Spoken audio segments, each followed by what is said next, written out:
이 저녁에 예배의 자리로 나오신 여러분들을 주님의 이름으로 환영합니다.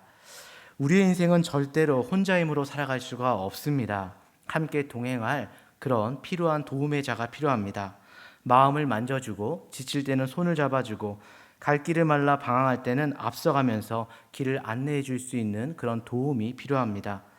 내가 가장 힘들 때 나에게 진정한 힘을 실어줄 그 안내자가 누구일까요? 여러분들의 인생 가운데 누구십니까? 성경은 그분을 바로 예수 그리스도라고 소개하고 있습니다. 그분은 하나님이시지만 동시에 우리와 똑같은 인간이 되셨기 때문에 우리를 이해하실 수 있고 우리와 같은 심령을 가지신 분입니다.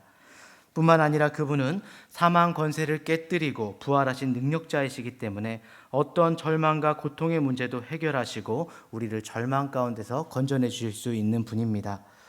무엇보다 그분은 우리를 그 누구보다 사랑하시기 때문에 우리를 위해서 목숨까지라도 희생하실 수 있는 그런 분이십니다. 과거에 내가 살아왔던 내 상처가 어떠하든지 그 모든 과거를 다 끊어버리고 참 소망과 생명 가운데 살 수 있는 비결, 바로 이것은 예수 그리스도를 이 밤에 만나는 것입니다. 어떻게 하면 우리가 이 인생의 참 소망이신 주님을 만나고 그분과 이 남은 인생을 가장 아름답게 기쁘게 살아갈 수가 있을까요? 오늘 같이 읽은 본문을 보시게 되면 예수님을 만났기 때문에 인생의 큰 전환점을 경험했던 한 인물이 소개되어져 있습니다. 1, 2절을 한번 보도록 하겠습니다. 함께 읽겠습니다. 시작. 예수께서 여리고로 들어가 지나가시더라. 삭개오라 이름하는 자가 있으니 세리장이요 또한 부자라. 아멘. 말씀에 의하면 예수님께서 여리고성으로 들어간 사건을 말하고 있습니다. 여리고성이란 성은 어떤 성인가요? 기원전 8,000년 전에 세워졌던 팔레스타인에서 가장 오래되었던 그런 고도시입니다. 특별히 요단강을 건너 상인들이 많이 거쳐가는 부유하고 화려한 도시가 바로 여리고라는 도시였습니다. 온갖 유흥과 향락이 꽉 차 있는 도시가 바로 이 도시였습니다. 마치 그 시대의 라스베가스와 같은 그런 곳이라고 보면 되겠습니다. 이와 같은 부유한 도시에 오늘 본문을 보니까 삭개오라고 하는 인물이 살았다라고 이야기하고 있습니다. 삭개오라는 이름이 무엇일까요? 바로 순결하다, 깨끗하다는 그런 뜻입니다.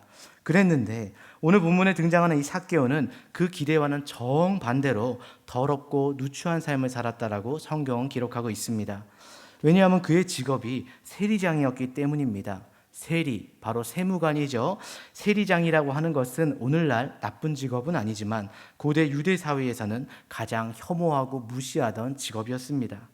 왜냐하면 이 사람들은 로마의 앞잡이 노릇을 하면서 동족의 피 같은 돈을 로마 사람들에게 바치는 일을 하였기 때문입니다.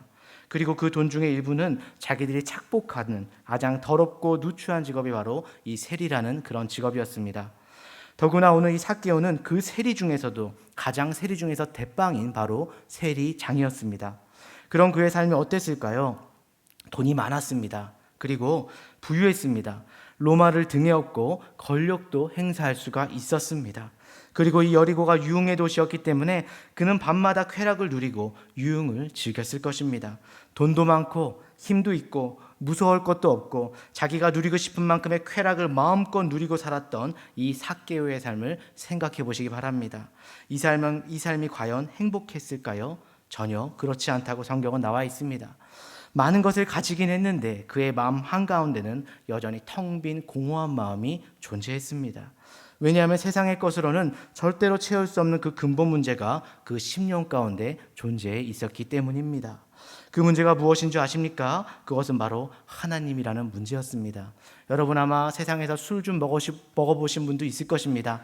아무리 마셔봐도 또 담배를 피워봐도 세상의 것을 다 가져본들 마음 한가운데 공허하고 풀리지 않는 문제가 있었을 것입니다. 담배 연기로 꽉 채우고 싶었지만 채우지 않는 그 마음, 술로 가득 채워서 잊고 싶었지만 잊혀지지 않는 그 현실을 마주하는 그런 경험들을 했을 것입니다. 바로 하나님이란 문제가 그에게 있었던 것입니다. 흔히 많은 분들은 생각합니다. 큰 성공을 하고 이룬 것이 많고 많은 것을 가지면 인생에 문제가 없을 것이라고 생각하지만 아무리 많이 가져도 아무리 많이 즐겨도 그것만으로 채워지지 않는 인생의 갈급함과 목마름이 있다는 것입니다. 이것이 바로 하나님에 대한 갈증입니다. 다른 말로 표현하면 하나님이 아니면 채울 수 없는 목마름, 모든 인간에게 그 목마름이 존재한다는 것입니다. 그래서 철학자 파스칼은 이렇게 얘기했습니다. 모든 사람에게 하나님 크기의 큰 빈 공간이 있는데 이 공허한 공간은 하나님이 아니면 절대로 채울 수 없다라고 이야기하고 있습니다. 여러분, 마음이 공허하시고 텅 빌 때가 있습니까? 그것은 바로 하나님의 존재가 그 가운데 가득 채워질 때 여러분의 목마름이 해결되고, 정말 수가성의 여인이 정말 물동이를 뒤로 젖혀두고 정말 목마름을 해결했던 것처럼 여러분의 갈증을 해결해 주실 것입니다. 그분은 바로 예수 그리스도인 줄 믿으시기 바랍니다. 이것은 돈으로 채울 수 없습니다. 권력으로도 채울 수가 없습니다. 마약이나 술과 도박으로도 채워지지가 않습니다. 아무리 많이 배워도 누려도 가져도 세상적인 것으로 채워지지 않는 이 텅 빈 공간, 그 공간이 바로 오늘 이 삭개오의 마음에도 존재했다라는 것입니다. 그 문제는 그냥 해결되지 않습니다. 이 문제를 해결하려면 하나님이신 예수님을 만나는 수밖에 없습니다. 이 시간 우리 하나님을 만나시고 살아계신 예수님을 만나셔서 마음의 해결함과 갈급함을, 갈증을 해결함 받고 인생의 모든 문제들이 해결되시는 우리 성도님들 되시길 주님의 이름으로 축원합니다. 그래서 이 삭개오가 이와 같은 텅 빈 마음 가운데 예수님께서 여리고성을 지나간다는 소리를 듣고 길거리로 달려갔습니다. 3절에서 4절 한번 같이 읽겠습니다. 시작. 그가 예수께서 어떠한 사람인가 하여 보고자 하되 키가 작고 사람이 많아 할 수 없어 앞으로 달려가서 보기 위하여 돌 무화과 나무에 올라가니 이는 예수께서 그리로 지나가게 되밀어라. 아멘. 그 키가 작은 탓에 많은 입학 가운데 예수님을 보려고 돌 무화과 나무로 올라갔다라고 성경은 기록하고 있습니다. 예수님을 만나러 나갔는데 두 가지 장애물이 기다리고 있었습니다. 첫 번째 장애물은 사람입니다. 일반적으로 예수님을 만나는 과정에서 우리의 마음을 가장 가로막는 장애물들이 바로 사람들입니다. 사람들이 우리 앞을 가로막을 때 그때 주님을 만날 때가 참 힘들 때가 있습니다. 두 번째 장애물은 바로 자기 자신이었습니다. 오늘 본문에 키가 작다라고 표현하고 있습니다. 키가 작은 것은 부족함이 아닙니다. 저도 키가 작지만 전혀 부족하지 않습니다. 여기서 말하는 이 키가 작다라는 표현은 육체적으로만 작다는 것을 표현하는 것이 아니라 마음이 작다라는 중의적인 표현일 수도 있습니다. 주님 앞에 선뜻 나설 수 있는 자신감이 없었던 것입니다. 왜냐하면 그동안 많은 사람들에게 상처를 남기고 물질을 착복하고 수많은 사람들을 아프게 했던 자신의 삶을 너무나 잘 알았기 때문에 그는 예수님 앞에 감히 나설 수가 없었던 것입니다. 그래서 그는 돌무화과 나무 위로 올라갔습니다. 돌무화과 나무의 큰 이파리 속에 자신을 숨긴 채 몰래 예수님을 보려고 했는지도 모릅니다. 사실은 이것이 죄인된 우리의 모습일지 모릅니다. 마치 아담과 하와가 범죄한 다음에 나뭇잎으로 자신의 모든 것을 가렸던 것처럼 우리 모두에게도 하나님 만나려고 하면 자신감 없는 우리의 모습을 발견하곤 합니다. 나 같은 사람이 어떻게 하나님을 만날 수 있을까? 나 같은 사람이 어떻게 하나님을 조우할 수 있을까? 스스로 위축되고 스스로 정말 소심해서 자신을 가릴 수밖에 없는 상태, 바로 이것이 오늘 삭개오의 모습이었습니다. 그런데 5절을 보시면 뜻밖에도 이와 같은 삭개오를 예수님께서 먼저 보시고 그 이름을 불러주셨습니다. 5절 함께 읽겠습니다. 시작. 예수께서 그곳에 이르사 쳐다보시고 이르시되 삭개오야 속히 내려오라 내가 오늘 내 집에 유하여야 하겠다 하시니. 아멘. 삭개오야 내려와라 내가 오늘 내 집에 정말 머물러야 되겠다라고 주님께서 말씀하셨습니다. 삭개오가 예수님을 자기가 찾아 나선 줄을 알았는데 사실은 예수님이 그를 찾아 오신 것입니다. 더 정확하게 표현하면 예수님은 예루살렘으로 가셔야 될 사역이 바쁜 중에도 불구하고 이 삭개오 한 사람을 위해서 여리고성에 일부러 들리셔서 그를 만나 주셨다라는 것입니다. 이 시간 하나님께서 여러분들을 일부러 만나시기 위해서 이 자리에 함께 계신 것을 믿으시기 바랍니다. 이와 같이 늘 혼자이고 자신감도 없고 죄책감 때문에 몸을 숨겼던 이 삭개오를 예수님께서 그것을 아시고 찾아주시고 그 이름을 불러주신 것입니다. 주님께서 내 이름을 불러주실 때, 여러분들의 이름을 불러주실 때 그것은 영광된 순간인 줄 믿으시기 바랍니다. 여러분, 바로 여러분들의 이름을 불러주시는 것, 오늘 기도할 때 응답하시는 것, 이것이 바로 복음입니다. 우리가 먼저 하나님을 사랑한 게 아닙니다. 하나님은 먼저 여러분을 사랑하셔서 우리에게 직접 찾아오신 것입니다. 그의 아들 예수님을 화목제로 십자가에서 주신 것, 이것이 바로 복음입니다. 세상에 어떤 신도 자신이 먼저 찾아오는 신은 없습니다. 인간이 먼저 찾아가야 되는 것이지 하나님과 같이 먼저 낮은 땅 가운데 우리와 같은 모습으로 오시는 분은 없습니다. 바로 그분이 우리 앞에 이 시간에 함께 계신 줄 믿으시기 바랍니다. 우리는 그분을 떠나갔을지라도, 우리는 그분을 거절했을지라도 그분은 나를 떠나가지 아니하시고 나의 모든 것을 하시고 내 이름을 하시고 눈물도 하시고 아픔도 하시고 외로움도 하시고 여러분과 저를 만나기 위해서 이 자리에 오셨다라는 것입니다. 오늘 그 하나님이 우리와 함께 계시고 이곳에서 여러분들을 주목하고 계신지 다시 한번 믿으시기 바랍니다. 오늘 이 저녁 한 분 한 분이 예수님을 꼭 만나고 돌아가시고 기도하는 중에 주님의 음성을 들으시는 여러분 되시길 바랍니다. 그렇다면 우리가 어떻게 하면 이 예수님을 만나서 우리 인생의 진정한 변화를 경험할 수가 있을까요? 오늘 본문에 보시게 되면 삭개오가 예수님을 만나서 변화되는 세 가지 과정이 나와 있습니다. 첫 번째, 먼저 예수님을 만나려면 자신의 위치에서 내려와야만 하는 것입니다.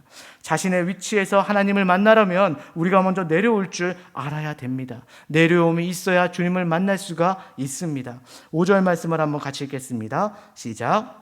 예수께서 그곳에 이르사 쳐다보시고 이르시되 삭개오야 속히 내려오라 내가 오늘 내 집에 유하여야 하겠다 하시니, 예수님께서는 이 삭개오가 돌무화과 나무 위에 올라가서 자신의 몸을 숨겼을 때 삭개오에게 분부하셨습니다. 뭐라고 분부하셨습니까? 속히 내려오라. 삭개오야 지금 속히 내려오라라고 말씀하셨습니다. 아마도 삭개오는 나무 위에서 자신의 모름을 가리고 있으면 자신을 감출 수 있다고 생각했는지 모릅니다. 그런데 우리의 더럽고 누추한 모습이 나뭇잎으로 가려질 수가 있을까요? 그런다고 죄가 없어질 수가 있을까요? 그렇지 않습니다. 우리가 아무리 모양을 잘 꾸미고 교양과 지성으로 우리를 포장한다 할지라도 죄의 근본 뿌리가 처리되지 않는다면 결국 그 죄는 냄새가 나게 되고 드러나게 되는 것입니다. 그 죄로 말미암아 사망에 이르게 되는 것입니다. 그래서 로마서 6장 23절에 죄의 삭은 사망이라고 분명히 성경은 말하고 있습니다. 우리가 아파하는 이유, 우리가 상처받는 이유, 두려움과 우울함 속에서 신음하며 살아가는 그 근본 이유가 바로 이 죄 때문이라는 것입니다. 그러므로 죄는 숨기고 포장해야 될 문제가 아니라 반드시 주님 앞에 처리해야 될 문제인 것입니다. 죄를 씻는 유일한 길은 무엇일까요? 바로 예수의 보배로운 피밖에 없는 줄 믿으시기 바랍니다.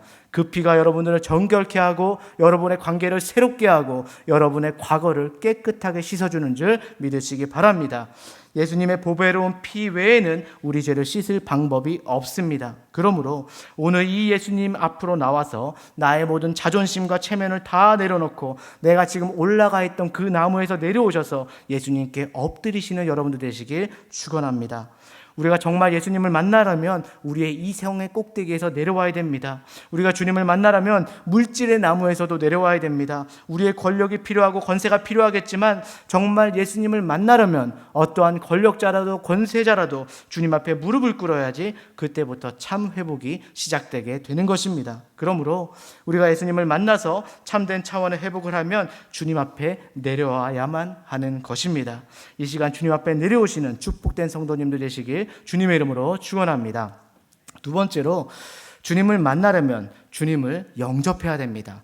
내려온 후에는 주님을 만나고 영접해야지 바로 주님을 만날 수가 있는 것입니다.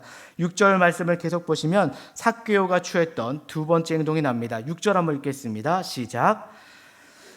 즐거워하며 영접하거늘, 여기서 영접한다는 말은 전심으로 받아들인다라는 그런 말입니다.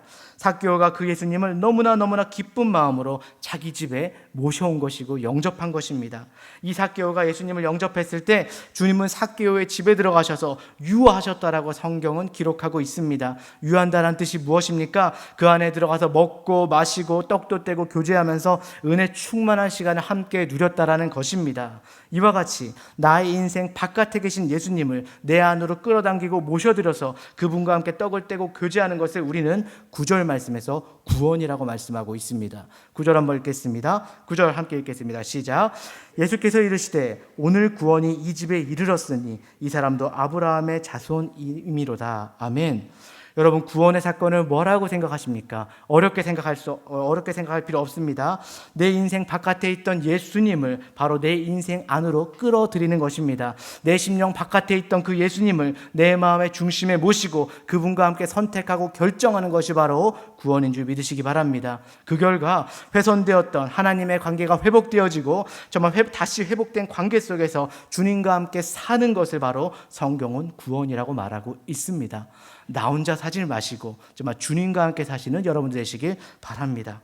이와 같이 우리가 예수님을 영접하게 되면 어떤 축복이 임할까요? 바로 죄사함을 받게 되는 것입니다. 예수님을 영접하는 그 순간 예수의 보혈이 여러분들의 죄를 깨끗하게 씻어 주시는 것입니다. 그리고 부활의 능력을 경험하게 될 것입니다. 여러분과 제가 정말 예수님을 영접하는 그 순간 부활의 능력이 여러분과 함께 내주하여서 그 능력으로 살게 되는 것입니다. 그 결과 어떠한 아픔이나 죽음이나 질병이 찾아온다 할지라도 그 부활의 능력이 이 모든 것을 이기게 하고 승리케 하고 넘게 하는 것입니다. 에스겔서 37장에 보시게 되면 이런 이야기가 나옵니다. 하나님이 에스겔을 데리고 한 골짜기로 갔습니다. 그곳에 갔더니 그 골짜기 안에 마른 뼈들이 가득 차 있었습니다. 마른 뼈들 보셨죠? 마르고 빼빼 마른 뼈들이 가득 차 있었습니다. 이 마른 뼈라고 하는 것은 해골을 말하는 것입니다. 여러분, 여기서 에스겔에게 보여주셨던 해골이 무엇을 상징합니까? 그 당시 이스라엘 백성들의 민족의 상황과 영적인 상태를 말하고 있는 것입니다. 유다 민족이 이와 같이 멸망하고 말라 비틀어져서 생기를 잃어버린 해골과 같았다라고 표현하고 있습니다. 어쩌면 우리 삶의 그런 모습을 나타내고 있는지도 모릅니다. 하나님은 이 에스겔에게 골짜기에 이 마른 뼈들을 보여주었습니다. 그리고 에스겔에게 물으셨습니다. 이 뼈들이 과연 살겠느냐? 네 생각에는, 네 눈에 보기에는 이 뼈들이 과연 살겠느냐라고 물어보셨습니다. 지금 에스겔의 시각에는 뼈밖에 보이지 않고 해골밖에 보이지 않았는데 하나님은 이 뼈들이 살 것에 대해서 질문하고 계셨습니다. 인간적인 관점에서 생각한다면 불가능한 이야기였습니다. 그냥 죽은 것도 아니고 말라 비틀어져서 뼈다귀밖에 남지 않은 이것들이 어떻게 살아날 수가 있겠습니까? 인간의 관점, 내 생각에는 도저히 불가능한 대답의 상황이었지만 그러나 부활의 하나님은 이 마른 뼈다귀들을 통해서 진짜 에스겔에게 보여주고 싶었던 것들이 있었습니다. 지금은 비록 말라 비틀어져서 해골과 같지만 하나님이 다시 이들을 일으켜 세우셔서 생기를 갖고 큰 군대가 되어서 장차 이스라엘 민족이 회복되고 너의 인생이 회복되고 다시 일어설 그날의 복된 비전을 에스겔에게 보여주신 것입니다. 이 시간 부활의 생명을 소유하시면 그 복된 생기의 비전이 여러분과 함께할 것을 믿으시기 바랍니다.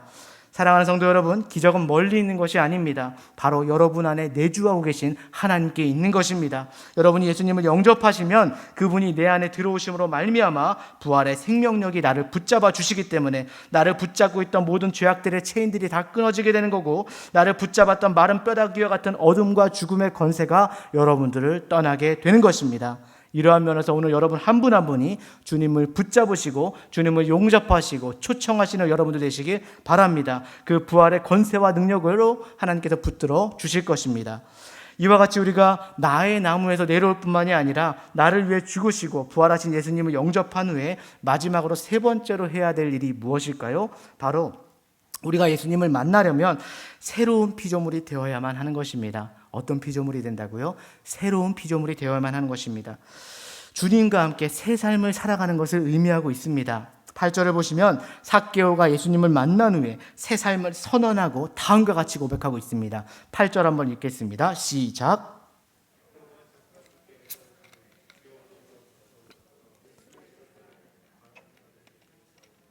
만일 누구의 것을 속여 빼앗은 일이 있으면 내 갑절이나 갚겠나이다. 아멘.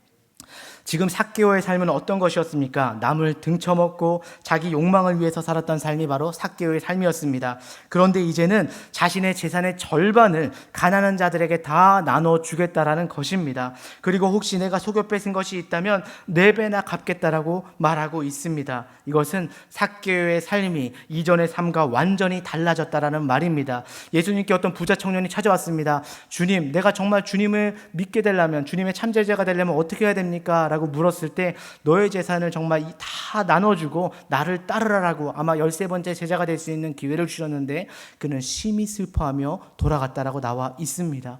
주님을 만나고 변화된 사람은 정말 이전의 삶과 이후의 삶이 완전히 변화되는 것입니다. 비포와 애프터가 완전히 달라지는 것입니다. 이 삭개오의 삶이 완전히 달라지게 된 것입니다. 과거 것은 지나간 것입니다. 그리스도 안에서 새로운 피조물로 거듭나게 된 것입니다. 고린도후서 5장 17절에 말씀합니다. 그런즉 누구든지 그리스도 안에 있으면 새로운 피조물이라 이전 것은 지나갔으니 보라 새 것이 되었도다. 이 말씀이 여러분들의 삶에 임하시길 주님의 이름으로 축원합니다. 이제부터 삭개오의 삶은 자기 욕망대로 사는 삶이 아니라 하나님 안에서 완전히 변화된 삶, 자기 욕망된 삶이 아니라 새로운 삶으로 거듭난 것입니다. 오늘 여러분과 저희 인생에서도 이 주님이 필요한 줄 믿으시기 바랍니다. 우리가 오래 걸어가는 이 인생 여정 자체가 매우 힘들고 터프하고 척박할 수가 있습니다. 아무리 가도 끝이 보이지 않고 어떤 경우에는 갈급함이 있고 목마름도 있고 혼자라고 느낄 때가 한두 번이 아닐 때가 있습니다. 그런 중에도 여러분들 고통 중에 있을지라도 주님 바라보시면 주님이 여러분들의 손을 잡아주시고 보이지 않는 손길로서 이끌어 주실 것입니다. 어떤 분들은 직장을 잃은 분도 계실 것입니다. 상가 문을 닫은 분들도 계실 것이고 가정에 깨어진 분도 계실 것입니다. 심지어는 병원에서 중병 진단을 받고 절망에 빠진 분들도 있을지 모르겠습니다. 많은 젊은이들이 방황하며 갈 길을 찾지 못한 채 고민하는 청년들도 있을 것입니다. 우리 인생의 문제가 아무리 많고 복잡할지 할지라도 이 모든 것을 풀 수 있는 한 가지 비결은 바로 예수 그리스도를 우리가 만나는 것입니다. 예수 그리스도를 만날 때 여러분들의 비전이 주어지게 될 것이고 소망이 주어지게 될 것이며 그 갈 길을 밝게 비춰 주실 것입니다. 그분을 만나면 삶의 치유가 일어납니다. 그분을 만나면 인생의 앞길이 열리게 됩니다. 그분을 만나면 참된 소망 가운데 살게 될 것입니다. 한국의 어느 교회 매거진에 실렸던 실화 중에 하나입니다. 간증입니다. 어떤 대학생이 있었습니다. 믿음도 좋고 꿈도 크고 머리도 참 좋았습니다. 그래서 한국에서 제일 좋다는 서울대 건축공학과에 입학했습니다. 이제 졸업을 앞둔 시점이 왔는데 갑자기 몸에 이상이 생겼습니다. 온몸에 기운이 빠지고 모든 일에 의욕이 떨어지는 듯 힘이 없는 정말 그런 병에 걸리게 되었습니다. 그래서 무슨 병인가 해서 이 병원 저 병원 다 돌아다녀 봤는데 아무 병원에서도 이 병을 치료하지 못했습니다. 결국 나중에 밝혀진 것이지만 근육 무기력증이라고 하는 정말 무서운 병에 걸리게 된 것입니다. 이 병은 갈수록 근육에 힘이 빠져서 나중에는 연필 한 자루도 들지 못해서 결국은 무너져서 죽게 되는 그런 병에 걸리게 된 것입니다.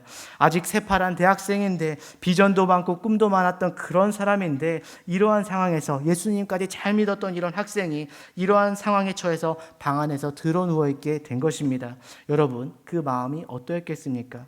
그래서 이 청년이 매일 하나님께 고쳐달라고 간절하게 기도를 했답니다. 1년 동안 기도했는데 아무런 일이 일어나지 않았습니다. 2, 3년이 지났는데도 아무런 응답이 없었습니다. 5년이 지나갈 무렵이 되었을 때 하나님께서 그 기도를 들으시고 그를 기적적으로 고쳐주셨습니다. 우리가 인간적으로 판단해 보자면 하나님께서 너무 늦게 오신 것 같아요. 그 아까운 5년이란 시간을 하나님께서 허송세월과 고통 가운데 보내게 하셨으니까요. 지각하신 하나님처럼 보였습니다. 고통 가운데 함께 하시지 않는 것처럼 보였습니다. 그럼에도 불구하고 이 청년이 이와 같은 고통 속에서 치유되고 나서 10년이 세월이 흐른 후에 그분이 그가 다니는 교회 매거진에 다음과 같은 간증을 올린 것입니다. 요약하자면 이런 내용입니다. 왜 하나님이 이런 불필요한 것을 나의 인생 가운데 주셨을까? 처음에는 이해할 수도 없었고 받아들일 수도 없었지만 5년의 시간을 보내는 동안에 나는 결코 이것이 낭비가 아님을 깨닫게 되었습니다 라고 했습니다.